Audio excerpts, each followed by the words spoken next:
Hello and welcome to another video of me teaching you Colombian slang. Before we begin, there was a couple of things that I wanted to say. The first one is, let's just remember that languages just evolve. It's what they do. And so what I am telling you right now, all of these words, they might change. They might not be used anymore ever, or they might evolve into other meanings, both positive or negative. That's how it works. I'm trying to kind of focus on the words that I have used for a long time that is just part of my vocabulary, or that it has been part of my vocabulary and the one of the people around me that we all come from Colombia. But of course, it's always open to modifications. So not only that, actually, there's also the aspect that I might know some things, but it might be used in other ways in other contexts, because that's the thing. Words can have a very straight of meaning, but it's very much depending on what are you talking about and how are you talking about it. And these are things that are also very unique to the environment. So yeah, let's just keep a mind open. I might modify things in the future. Some things may be like, hey, nobody uses this anymore, or maybe now they use this. It is what it is. But for the most part, these are words that we usually use and that you might, if you want, use. And the other thing is that last video I forgot to explain to you a phonetic sound. I introduced you to some and then I just said a word with this other one and I did not say anything, so forgive me for that. We're gonna start with that one, which is the h sound, jota. This is an exhalation, so it's like h, kind of like a cough, h, h. And it is often connected with a vocal. So we have ha, he, ho, hu. This is a very particular phonetic sound that not everybody has. Exists in English, we have it in hello, have, hi, all of it. That is the sound. But for example, I live in Italy and they don't have it here. So usually if you have a name that has that sound in it, they might modify it. And the usual modification is to add a sort of j sound. Example of it, funny enough, is Jesus, which in Italian is Gesù. So we have that sound, but in Spanish it's Jesús. So they might do that translation. Otherwise, I feel that what I sense usually is that they cut the h sound out of the bat straight up and they just turn into the vocal and that's it. So Jesús, sort of. And let's just begin straight up with the word, joder. And this is one that I chose because it kind of brings together also the first point in regards to the context and the environment in which words are used. In Spain, for example, in general, they tend to use more bad language and the way they act, sort of, it's a more direct, and it's something that for many of us in Latin America might feel like very harsh and very mean, but it's not that they are like that, it's just as an aspect of the culture and the language in that culture. So joder, for example, in Spain, I know it can mean a couple of things. For us in Latin America, it doesn't really have that meaning in the sense that we can use it in a more casual way to refer to something that might annoy us or fuck us up. You can say to someone, no me joda, in the sense that don't fuck with me. And just in this case already of no me joda, you can say it in a mean way or in a very chilled, playful way. It's context dependent. You sometimes can use it to refer to a very generic thing. So it's like, ay, que joda eso. Let's say you have to do some, bureaucratic stuff, always long, always annoying. Ay, que joda. Another one with the h sound, this one is in the verb. Dejar, that we're gonna add, plantado. Dejar is the verb of to leave. For example, you're gonna leave something there, you're gonna dejarlo ahí. In this case, when we connect it with the word plantado, which means to plant, it basically means to be stood up. Let's say you had a date with someone and they never show up. You're going to tell your friends maybe that, hey, I got stood up, me dejaron plantado. And this is something that I love about languages, which is the usage of words that have such a straight meaning and they're just for that. And you're like, yeah, it does make sense. But for some reason, as humans, just like to convert things and be playful with that. So they turn into this very specific stuff. So yeah, an action that happened, which is plantar, turned into get stood up, and I love that. Another phonetic sound that we use quite a lot is the ñ sound, the N with the thingy on top. This one is also present in Italian, but it is represented with other letters, usually the G and the N that you can find in words like gnocchi. For us, is this N with the thingy on top. The ñ sound, it's almost like a N, in the vase, you have the tongue in the back of your teeth, like n, n, but it gets nasal. So you get into a n sound. Nya, nye, ni, nyo, nyu. A word that uses not one, but two ny's is the word ñoño. This is a show in Latin America that was called El Chavo del Ocho. And it was basically a SNL, from the USA, as in a comedic show that had different sketches. And in every sketch, the characters that were usually always the same actors had specific names. And there was one, specific one, that was known as ñoño. ñoño, it refers to a person that is a bit of a nerd. I wouldn't say a geek because it's, from a while back. I don't think it has that meaning already. But it does kind of give that idea of someone that is a bit nerdy. And this is where I also want to remind ourselves that context matters quite a lot, as well as the characteristics of the cultural place that you're in. In Latin America, and of course I say mainly Colombia because it's where I come from, we sometimes just use words that might not have the most nicer meaning straight up from the dictionary, but in context you understand, hopefully, if not, I'm telling you, that it is a nice thing. It's like a cutesy thing. Like, I might refer to someone that I think is very cute, a little bit nerdy, as someone that is ñoño. And I'm not saying it in a mean or rude way, I'm saying it in a very cutesy way. And I would say that ñoño at this point is one of those. I mean, also the sound itself, I don't know about you, but for me, the new sound, it's kind of funny, so I could never take seriously someone that is trying to insult another person with the word ñoño. That makes no sense to me. But of course, technically speaking, we can be rude in every way, but we also can be nice in many ways. So yeah, bit of a extra thing to remind ourselves. Next word that has the ñ sound in it is maña. And this one I'm going to go straight into a example because it's just easier. Maña, you can find it in a very famous song known as Por su mala maña. Mala maña, in this case, bad manner. However, when we say manner, we mean a very specific thing. We mean the way someone behaves. And it is usually in a very negative way, especially if you do the mala in front of it. But in general, you don't usually say to say to someone has a good manner, like you would say in English. It is more in the sense of, it's not great.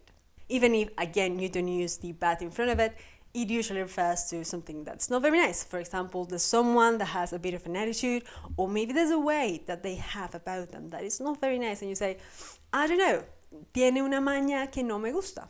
It has a way, a manner that I don't like. Maña can, however, also be used to refer to a sort of specific, very specific action. Let's say you do something with your hands, any manuality aspect, you have to fix something, and it's not a ABC thing. You need in the whatever you're fixing, whatever you're doing, a specific way to do it. So that very specific way, it's called a maña.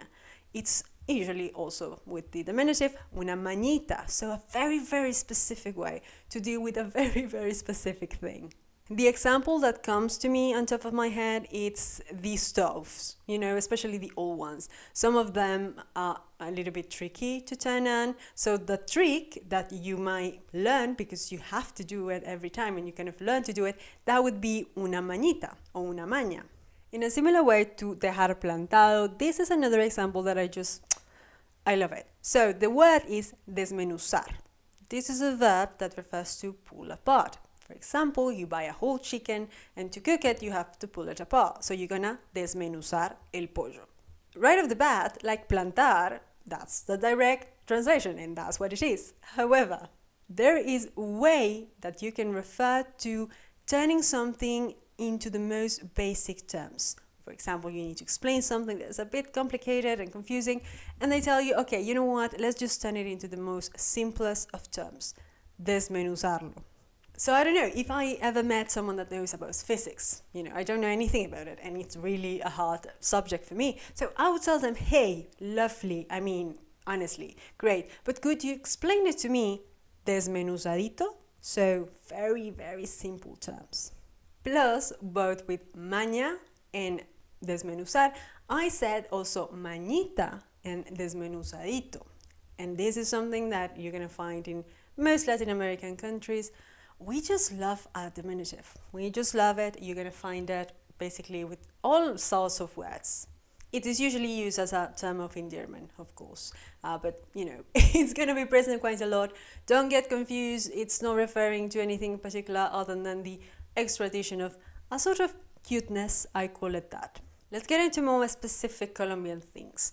Darse garra. Already losing it. So, darse, to give. Garra, it's a claw, an animal claw. Darse garra, to give claw, basically means to kind of go to the extremes, kind of to exaggerate. Usually we used to use it, again, I don't know how much it is often used right now, but when I was younger, we would use it quite a lot. When someone was kind of like going a bit too crazy, or when someone exaggerated. One of the main examples that come to mind is, let's say, a teacher would be a bit, harsh with the notes that they would give. And maybe one time, not a good day for them, they kind of gave everybody bad notes, and then you would kind of refer to this moment with your friends like, ush, se dio garra. Like it exaggerated. He was like a bit too much of something. Yes, usually in a more negative or not so positive things, but it can also be used to positive stuff. Phonetically speaking, this is not crazy, of course, because we have all of the usual sounds, but I do want to remind the double R, which in English, the R sound, it's R. So if you don't natively speak Spanish or a language that has the R sound, you put it in the back of your teeth and the upper part and you roll the R. R, you vibrate it. And when you have a double one, you just vibrate it for longer. So in this case, dar garra. Next one is one that I love. It's called chandoso. It makes me giggle just saying it. Chandoso, we use it to refer usually to a stray animal, mainly a dog. So much so, but it is so cutesy that sometimes you actually say chandosito, and many animals that I have seen on the streets when I was younger, more than a couple, were basically nicknamed after a while Chandoso or Chandosito, which is kind of, I don't know, a very cutesy aspect. Again, we have this tendency of making things in a cute way, like a stray dog, often not that you cannot take. So, and also we have a lot of stray animals in Colombia. So it would kind of turn into the dog of the neighborhood, and nobody would give it a name because it was not from anyone. So you might refer to it as just a Chandosito. And I don't know, it's so cute, I'm gonna melt. Next we have picar, another one in which the straight off translation, it's great, you can use it, but we have this extra meaning.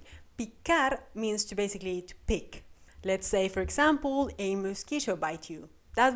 We would refer to that as una picadura. Somebody pick you, somebody bite you in the case of a mosquito, of course. But we have this extra thing that another example of those things that just come out of us when we are speaking and we don't notice, which is I refer to basically eating a little bit of different stuff. We sometimes use it as the general term of hagamos una picada. Let's do a picada, which it's just like the term indicates actually. You have something that is cut into small pieces and you put in a sort of buffet. Or if not in a buffet, you just are not going to have just one course or just a limited amount of courses. But the idea behind picar is to just kind of have a little bit of different types of food. A very simple term that we use quite in a very casual way, because you might invite your friends to come over and they're like, oh, we're gonna buy some pizzas or we're gonna do this or that, and you're like, oh, let's just buy a little bit of stuff and we just picamos mientras, I don't know, meanwhile you watch a movie or something like that. With the next word, we're gonna get into the intricate world of just culture again, but it's not in a great way, but I think it's important to be honest about it. This word is called ñero. We recall the ñ sound. Here's the thing. Sadly, in Latin America and in Colombia, we had a big issue with classism. And there is, of course, this tendency, usually with a very classic system, where you have a tendency to isolate people and to refer to people that are in this class system as less, kind of like, oh yeah, and they usually talk in a certain way and behave and dress sometimes in a certain way. No different in Latin America, sadly. So in Colombia, usually the word ñero used to be, I say used to because it has evolved a little bit, but it used to be a not very nice way to refer to someone that comes from low classes, usually. Straight up examples. A very religious classes grammar that refers to some of your classmates that might be from a slightly less nice part of town as son un poquito ñeros. I don't really have a direct translation to it because I never really thought about it as to say it, so but it's kind of that way of referring to someone like, they're a little bit of, low class. It's not nice, especially again in the context of people that are very classists, that you are like, that's not very nice. However, interesting enough, as I was saying with languages and how they evolve, it kind of reached a point in which a lot of people were using it just to call friends out. So now you can actually have a lot of people that refer to the friends as just ñero. Just like, and we saw it in my previous video, parcero or parce. One thing though, I'm talking from Bogota. I don't know other cities or the towns, how much do they use it. I did not actually hear it much otherwise, but in Bogota, absolutely hear it. To just call your friends like that. Not in a negative way at all. Again, just a very made sort of way. Me personally, I don't use it as much. I like parce. What can I say? Another classic of Colombia, we have desembuchar. I know, this is wild. Now this one, in a straight translation, it would be to throw out. And we use it in the context usually, or if not mainly, of kind of say the gossip, tell the thing. So you might say to a friend, desembuche el chisme, throw out the gossip.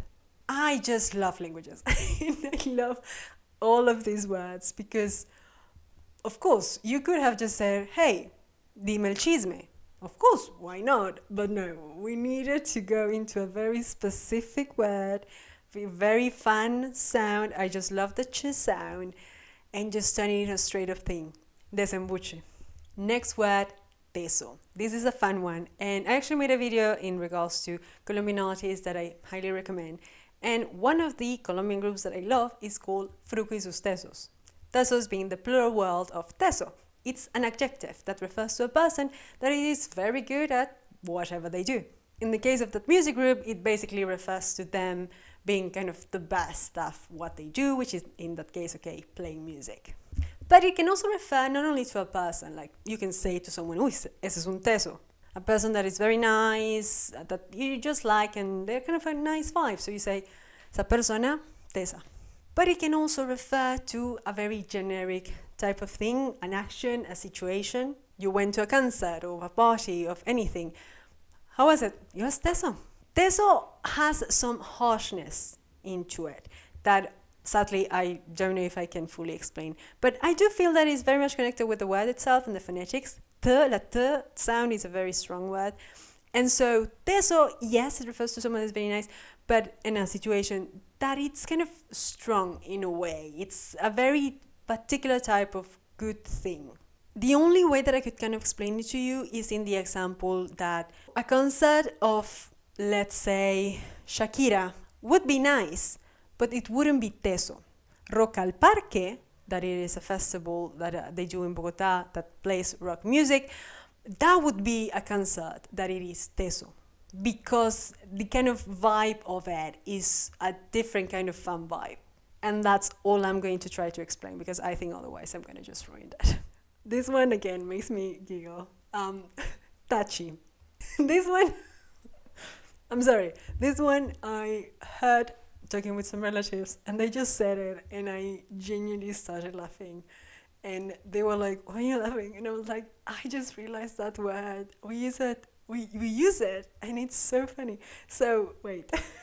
Tachi, it's basically to shut up, but to shut, kind of like shh, like a very nice, it's not harsh or anything, but it's referred to kind of that idea of like, oh my gosh, shut up. That's the only reference that I could give to you because it is the same thing. You would say to someone tachi when maybe they're saying something that they shouldn't, or maybe in a playful way, they kind of being a bit mean, in the gossip and all that, and you say tachi. And this list just keeps on going because the next word, it's the word chichipato. And if you don't think that's one of the best words ever, just for the phonetic sounds, I don't know what to tell you. So, chichipato, what it is. It's an adjective, and we usually use this to refer to someone that is basically lame in many ways.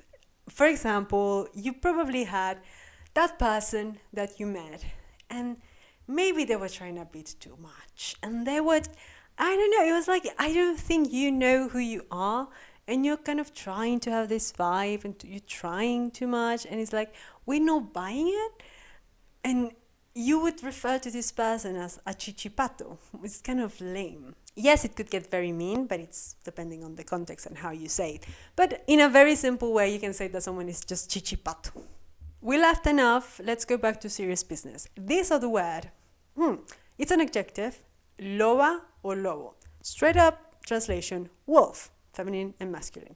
However, when I was growing up, I don't know how much it is used now, but especially in Bogota, we would sometimes use that in a very mean way, actually, to refer to someone that, especially in terms of aesthetic, it wasn't a very nice aesthetic. I would absolutely be certain that it has a lot to do with classism, again, as well as misogyny, because a lot of the times it was mainly used for women to refer to someone as una loba, someone that, a woman usually, again, that might be dressing a bit too sexy or a bit too much in general. It had that sense behind it. And of course, then growing up, you're like, what does that fucking mean? It doesn't mean anything really, but it was used. I don't know how often it is used right now, but I just wanted to put it out there. Just when you thought we couldn't just take a word for what it is and that's it, we have plane, as in avión. Avión, we use it as an adjective to refer to someone that might have that tendency to kind of profit from people, or just in general take advantage a bit too many times, and they have that characteristics. Very often used to refer to politicians, but also, again, to maybe a coworker or maybe a classmate that was always kind of asking for favors but never ready to help others. So you kind of refer to this person as un avión or aviona. Next one, it's another one that so many questions, so little answers, but still, echar los perros, to throw the ducks. What does this mean? It means to flirt. Why? How? I have no idea, but we use it, especially when I was young. I remember using it, when you are in classmates, people your own age, and you start to flirt between whoever is there. And specifically, in order to do an example, you would say that maybe someone was flirting with you. So you would say, me estaba echando los perros. I would say that it was mainly used to, again, in a positive way between your classmates, but I cannot deny that it can also be in reference to maybe someone catcalling you, which not great. But in the basic line, it means to flirt. Positive or negative, depending on the context. This next one I added because it's a fascinating aspect about languages, which is the contractions. You can have a full word, but because of the way people speak, naturally, sometimes some sounds just kind of drop after a bit, and they might develop into new whole words. I'm not gonna lie, I'm not certain if it's the case for this one, or if you still have to indicate that it's a contraction, but in any case, we have pelao. Now, the original word would be pelado, and that is bald. But we also use it to refer to a kid, usually. So pelado and the diminutive, peladito, you can use it to call someone, maybe a kid that you don't know. So you say, oiga, pelado, and you call them. But because of some of the accents that we have, some people kind of have dropped that D sound, and it turns into pelao, oiga, pelao. And you don't even try it anymore to do the D sound because it is understood that that's what they are talking about. And even the diminutive maintains the contraction, peladito. For the last word of today, we're gonna get with a bang, a word that is so variable and just has the ch sound, so you know I love it, which is parche. Straight up, the word parche means a patch. So if you need a patch for your clothes or for your bike or whatever, it's parche. However, for us, it developed into, and I do feel that it might have something to do with how a patch puts together things, we use it to refer to a group of friends, especially your closest group of friends. That's why I usually refer to as mi parche or el parche. a group of friends that you that are talking about it kind of are aware of who is the people in the group. And then el parche, as a group of friends, develop into the verb of parchar. So you, after school, for example, might be like, hey, parchamos? So you're inviting people to hang out together. That doesn't mean it's just with your friends, because you can use it in all the contexts, but it is kind of that idea of that you're going to hang out with someone. Just to bring out some of the words that we have learned in previous videos, we have que parche tan bacano. So maybe you hang out with your friends, you had a lot of fun, and then reminiscing of it, you're like, that was a very nice coloring. But what's so funny about this word is that it's not over yet, because if you add at the beginning of it, desparche, well, then you open into the other world of what extra stuff can a parche do. So in desparche, we refer to basically the lack of activity, or at least kind of planned activity. In fact, you can use it if you don't have any plans and you're just there like, okay, I don't have anything to do. So that is a desparche. And what's also funny is that then it developed into also be used to refer to someone that is always kind of hanging out, as in to refer to someone that, you know, kind of doesn't have any responsibilities. So a desparchado. It isn't over yet, because if you actually add another word in front of parche, that then opens other possibilities. In particular, we have the word abrirse, to open, del parche. Abrirse del parche, to open off from the group, means to literally, I'm out of here, which is kind of what I'm doing right now. So, me abro del parche. And with that, this was today's list of Colombian slang. I am trying to gather various words, and I'm trying to make a list that is, you know, a little bit different from one word to the other, some which are mostly used, other that maybe not that much, but we still use. And yeah, from this video, which words did you know already? And maybe which ones do you use if you are from a Spanish-speaking country? But also, if you have a question, maybe in regards to these words or maybe other words that you have listened to, feel free to ask as well. Not only for me, but for anyone that could give you the answer. In any way, thanks for watching. Bye-bye.